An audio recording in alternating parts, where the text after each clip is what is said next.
Salam le monde, c'est Hakim Pas Possible, j'espère que vous allez bien les gars. Oui, là franchement ça y est, c'est la fin d'un cycle, on peut le dire. Oui, le Real Madrid qui a été éliminé hier de façon...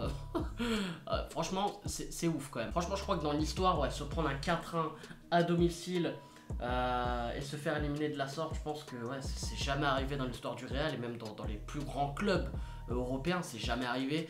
Ça a été... Bon, en vrai, c'était attendu. Parce que de toute façon, depuis le match aller face à l'Ajax, où franchement, déjà, la victoire là-bas, elle était limite exceptionnelle, voire héroïque. Parce que vu le contenu, c'était pas tété. Et là, bah, on l'a vu à travers les deux derniers classicos. Franchement, on avait vu un Real vraiment très faible. Un Real...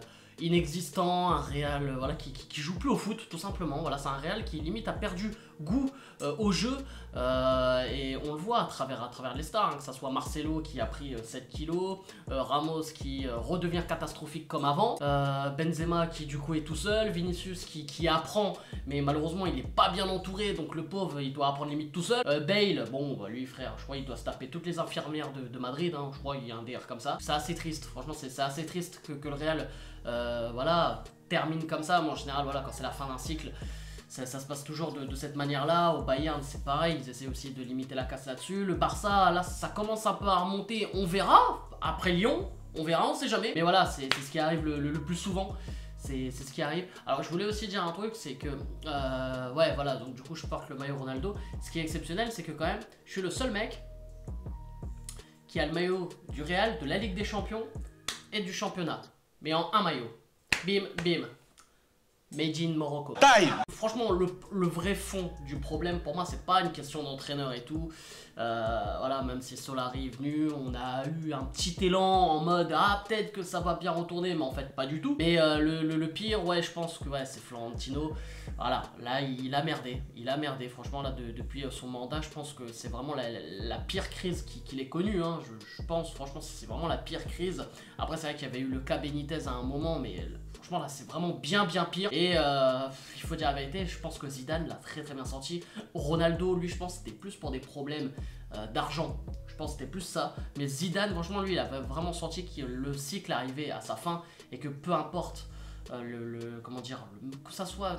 Franchement, tu ramènes n'importe quel coach, il faut attendre 1 an ou 2, voire plus, pour que le Real redevienne le Real. Après, moi, ce que je trouve dégueulasse, par contre, c'est que tout le monde crache sur le Real, tout le monde se moque du Real. Mais les gars, ce qu'ils ont fait là, durant ces 3-4 dernières années, il n'y a aucun club européen qui l'a fait. Donc déjà, pour moi, ça c'est respect. Donc à un moment donné, voilà, quand tu arrives à la fin d'un cycle, voilà, ça se passe comme ça, donc c'est dommage. Le problème, ouais, qui est Florentino Pérez, je vais revenir là-dessus, mais pourquoi? Parce que quand tu fais partir un mec comme Ronaldo, tu dois être capable de le remplacer. Bon, un Ronaldo, ça se remplace pas, mais au moins tu limites la casse, au moins avec un joueur du top 10, allez, top 15 mondial, tu vois. Au final, tu ramènes Mariano Diaz, en plus il prend le numéro 7, aucun respect. Et le mec, juste parce qu'il a fait 10 bons matchs avec Lyon, là, ça a été la première connerie. Après, tu ramènes un mec, déjà, entraîneur, le mec, déjà même comment tu le ramènes, déjà, c'est même pas honnête.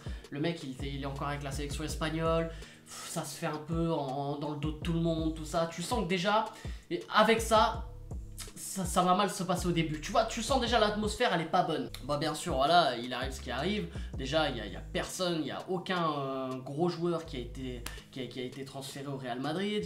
Il y a rien. On se dit bon, bah on va compter sur Benzema et Bale qui vont plus s'exprimer parce que Ronaldo est parti. Ça me termine aussi. Hein. Les gens qui disent ouais, Ronaldo il part, ouais c'est bien, c'est un bien pour un mal parce que vous allez voir du coup Benzema, Bale, ça va être des monstres. Alors Benzema, franchement, il fait ce qu'il peut et c'est vrai qu'il fait une très bonne saison quand même, KB9. Mais Bale, c'est une arnaque ce mec, hein, il faut arrêter. Pour moi, franchement, je trouve ça ridicule à chaque fois de dire ouais, quand il n'y a pas une grosse star, un mec qui prend beaucoup de place, les autres vont pouvoir s'exprimer et tout. Non, les autres, ils vont être en manque de repères et tu vas voir que sur 15 matchs, en tout cas à long terme, tu seras perdant. Comme les gens aussi qui disent ouais, quand Neymar par exemple il est blessé et tout, ouais, Paris va mieux jouer.